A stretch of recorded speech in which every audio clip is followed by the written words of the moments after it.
Welcome, seekers of forbidden lore. Today we unravel an epic evolution, the cosmological models of the Forgotten Realms. Across the editions of Dungeons & Dragons, the shape and spirit of the planes have shifted, each model reflecting the cosmic currents of both game mechanics and in-game cataclysms.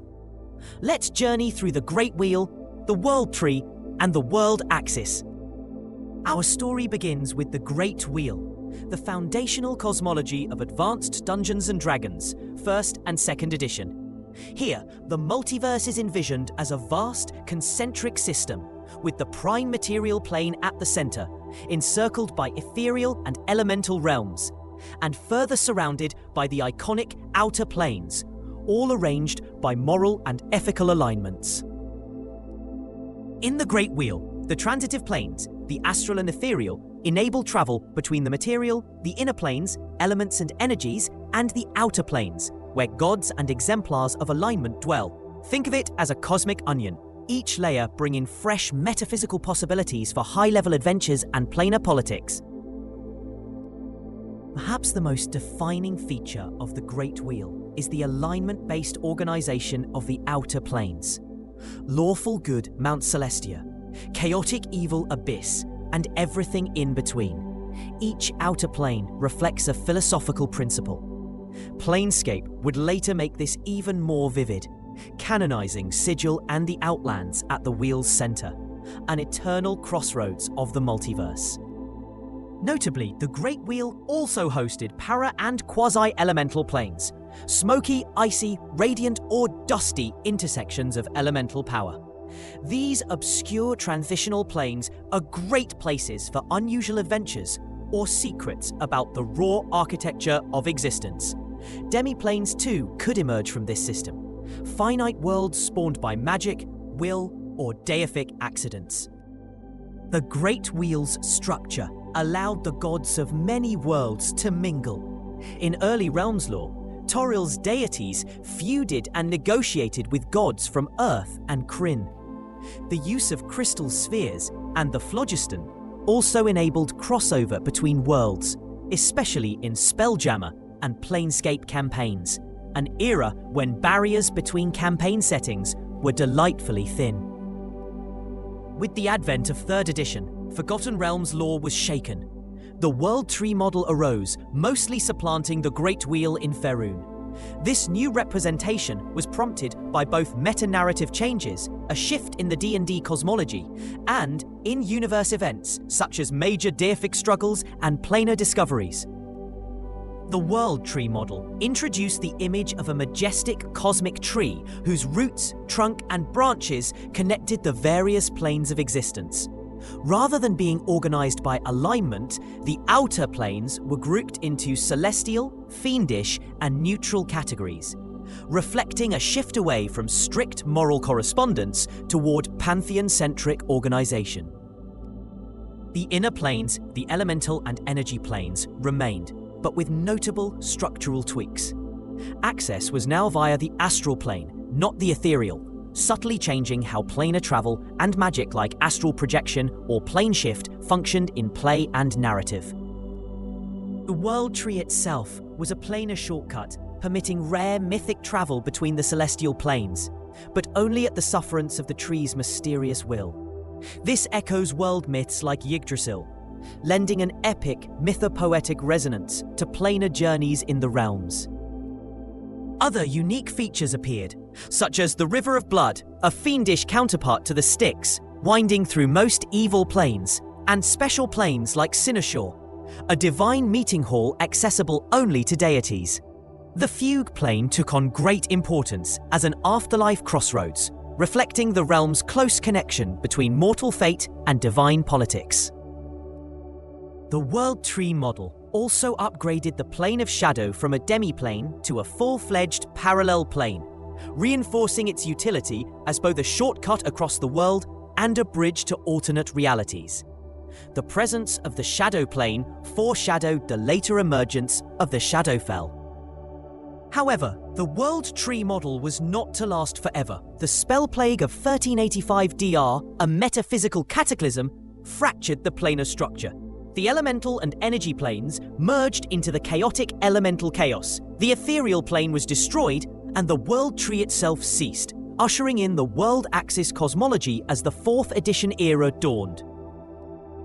The world axis, introduced in 4th edition and reflected in the realm's in-game narrative, was a true paradigm shift. It depicted reality as a sphere split conceptually into 2 axes, the Astral Sea and the elemental chaos. The prime world, including Toril, hovered at the center, flanked by parallel planes, the Feywild and the Shadowfell. In the world axis, the Astral Sea became the timeless realm of gods, a boundless expanse dotted by astral dominions, each the home of a deity or pantheon. No longer neatly arranged, these dominions drift freely, emphasizing the unpredictable aftermath of the spell plague's destruction of planar bonds. Below, the elemental chaos surged, a roiling, infinite expanse where elements and energies blend without constraint. Here, elemental realms like the Abyss and the City of Brass float amidst ever-changing entropy. Powerful creatures, primordials and elementals vie and plot, their ancient rivalry with the gods now more pronounced than ever. Echoing the material plane, the Feywild and Shadowfell became codified as the parallel planes, each a vibrant or shadowy mirror of the prime. The Shadowfell, in particular, incorporated aspects of the previous negative energy plane and the plane of shadow, becoming a central location for death and undeath in planar stories. Planar travel and connections in the world axis became more explicit. The Astral Sea, Elemental Chaos, Shadowfell, and Feywild all served as transitional realms, providing rich frameworks for storytelling involving gods, lost souls, dark bargains, and fairy courts. The metaphysical geography of the planes was both simplified and made more dynamic, in step with 4th edition gaming. The fundamental planes of the world axis, Astral Sea and Elemental Chaos, were considered the sources from which all other planes, including the Prime, emerged. This was a notable departure from previous models, echoing a cosmology of creation and destruction at the root of all things, and aligning with ancient realms' tales of gods and primordials shaping the world. The collapse of strict planar borders allowed planar realms like the City of Brass or the Abyss to develop as realms within the elemental chaos, rather than as separate outer planes. This resulted in new kinds of adventures and conflicts, making the elemental chaos a compelling setting for campaigns focused on raw primal power and cosmic upheaval. The world axis also reflected the explosion of narrative possibilities in the Feywild and Shadowfell. The Feywild was a vibrant, arcane place of fairy nobles and primal magic, while the Shadowfell embodied death, fate, and necromancy, now essential to both mortal and divine storylines. Come the era of D&D 5th edition, Realms cosmology became more pluralistic. The Second Sundering, echoing in-universe and meta-narrative shifts, led sages and planar scholars to recognize overlapping cosmological models. Both the Great Wheel and World Tree saw resurgent use, coexisting with integrations of world axis concepts, such as the recognition of the Feywild and Shadowfell as parallel planes. In 5th edition's cosmology, the Great Wheel is often referenced as the default, but it now features elements from previous models. The Elemental Chaos, Feywild, and Shadowfell are retained from the world axis, woven seamlessly into the classical structure. This meta-flexibility lets DMs and players customize the planar backdrop for their games, drawing on whichever model best fits their stories. The upshot for dungeon masters and players is profound. Faerun's cosmology is no longer dogmatic.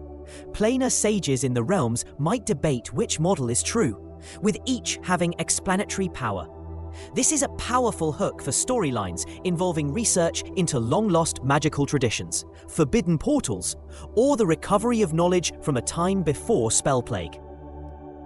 For those running games in the realms, it means you have tremendous freedom to choose the arrangement and nature of the planes. Want lore and chaos as metaphysical battlegrounds?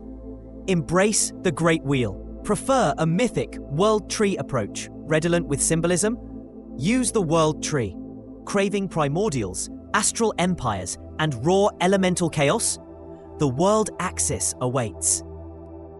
In summary, the cosmology of the realms is as mutable and mysterious as the planes themselves. Each model, the Great Wheel, World Tree, and World Axis, reflects an era of D&D, pivotal events in Faerun, and a particular metaphysical philosophy. The most current lore recognizes them all, allowing your table to shape the multiverse. Are you ready to send your party into the Astral Sea, up the World Tree, or through the elemental chaos? Consult your sources, pick your model, and remember, in the realms, the only certainty about the planes is change. Until next time, may your planar travels reveal secrets yet unknown.